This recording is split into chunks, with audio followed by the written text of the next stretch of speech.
Many of us start our drone journey with dreams of soaring high through the skies, capturing stunning aerial footage. I was no different. I eagerly purchased my first drone, a DJI Mavic Mini, envisioning upping my photography game with cinematic shots and breathtaking panoramas. But soon I encountered the limitations of consumer camera drones. No matter how high I flew or how far I travelled, something was missing.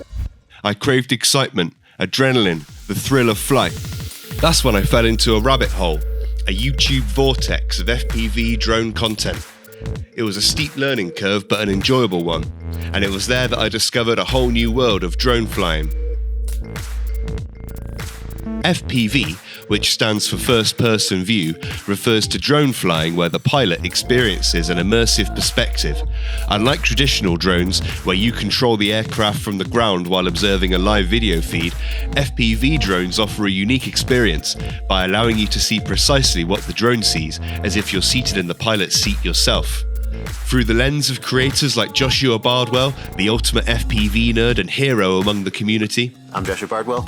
You're going to learn something today. And Botgrinder, whose 28 grams Whoop the Planet video introduced me to the gorilla whooping movement, I was hooked. The world of FPV flying offered everything I had been missing: agility, adrenaline, and the freedom to explore the skies like never before and get some awesome shots. And so began my journey into the exhilarating world of FPV. You guys ready for the course? I'm ready. Yes, sir. All right, here we go. As my journey into the hobby continued, I found myself captivated by the unique aesthetic of the FPV analog feed, a visual throwback to the raw, gritty style reminiscent of 90s skate videos. The analog feed, known for its zero latency transmission, provides pilots with real-time visuals through their goggles. While viewers may typically see smooth footage from onboard GoPros or action cameras, smaller drones or tiny whoops lacking the capacity for such cameras rely on the goggle DVR cam for recording flights. This distinctive feature offers a blend of retro nostalgia and cutting-edge technology with a sprinkling of anarchy, providing each flight with a raw and authentic feel. Creators like FP Vegan, a pilot from New York, have played a significant role in shaping this aesthetic.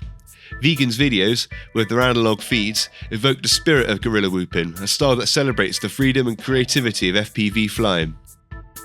Though my initial foray into the hobby was driven by the desire to capture cinematic Cinewhoop-style sweeping shots, which I still intend to pursue for its potential financial benefits, I unexpectedly found myself irresistibly drawn to another aspect, the exhilarating realm of acrobatic flying, the thrill of navigating tight gaps, the rush of executing precise flips and spins. There's something exhilarating about pushing the limits of what's possible with FPV drones. But what truly sets apart the modern FPV hobby is accessibility. Gone are the days when building a drone required extensive soldering skills and scavenging for obscure parts. Today, you can find beginner FPV kits that come with everything you need to get into the air, including goggles and a radio controller. While purists may frown upon these kits, they undeniably offer newcomers a fantastic entry point into the hobby. Take, for example, my Cetus X kit. It served me well over the last month, and combined with a sim, I'm gradually improving my skills. All flights in and out of Gatwick, Britain's second busiest airport, have been suspended.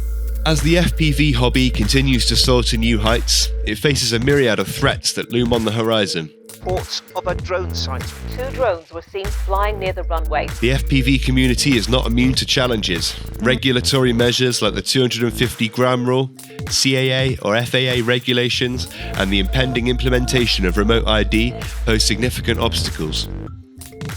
Moreover, the recent conflict in Ukraine has further escalated tensions, with FPV drones being repurposed as cheap munitions carriers by both sides.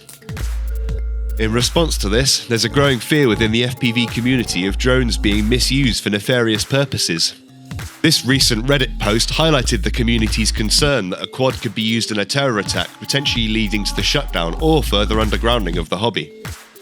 These threats not only jeopardize the freedom and innovation of the FPV community, but also cast a shadow over its future. However, despite these challenges, the FPV community has shown remarkable resilience and adaptability. Many pilots have embraced the sub-250 gram category, opting for smaller frames that definitely weigh under 250 grams to stay within the rules. Many pilots have turned to indoor activities like tiny whoop racing, where the FAA or CAA have no jurisdiction. Those with more balls take their tiny whoops outside and just don't care. All we do, you just go to a spot and you don't get kicked out. And if you just pull out a little whoop and be like, what are they gonna say? You can't fly that toy here?